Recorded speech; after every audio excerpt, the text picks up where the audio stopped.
Now continuing our coverage of former President Joe Biden's prostate cancer diagnosis. His office says Biden has an aggressive form of cancer that's spread to the bones.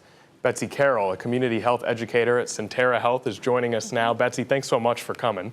Thank you for having me. And we're going to talk a little bit about prostate cancer. I want to start with a fact that jumped out to me. This is the #1 cancer diagnosed in men.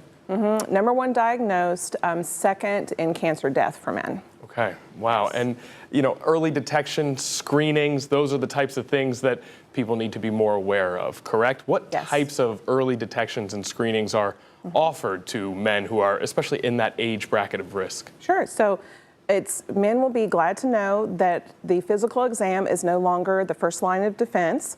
A PSA, which is actually a blood test, is the first thing that you'll probably be asked to do. So it's simple, it's something you can do on your well check visit, and you can do it once a year. Yeah, and you want to get that once a year checkup no matter what, but what are some symptoms that people can be on the lookout for as well to know they need to go and get this checked out? The biggest symptom is no symptom at all.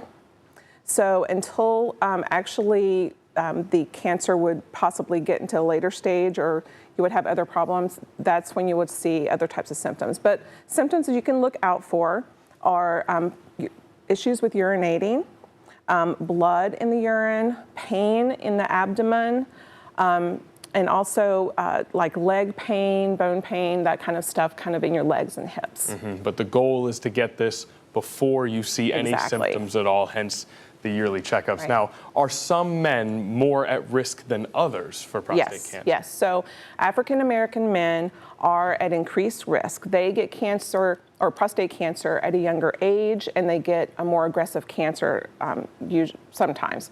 So that risk factor is a big one. Those that have genetic component possibly in their family members, especially immediate family members, husband, brother, father, brother, those type of things would also be increased risk. Is there anything else that we kind of haven't touched on that you think is especially important to know here? Well, sure. So when to start screenings? So for average male, you should start between 45 and 50 to get that baseline first PSA. You should be discussing with your doctor. For African American males, that needs to start at 40, so that 40 to 45. And then once that's started, getting that PSA every year after. Now, once you get to a certain age, you do need to have discussion with your doctor. If everything's been normal, sometimes you don't have to get them forever, but you do want to get them at least to around 65. Okay, thanks so much for coming in, Betsy. It's something that it's so easy to let it slip, but go out there, get your screenings, get checked. It could make a huge difference.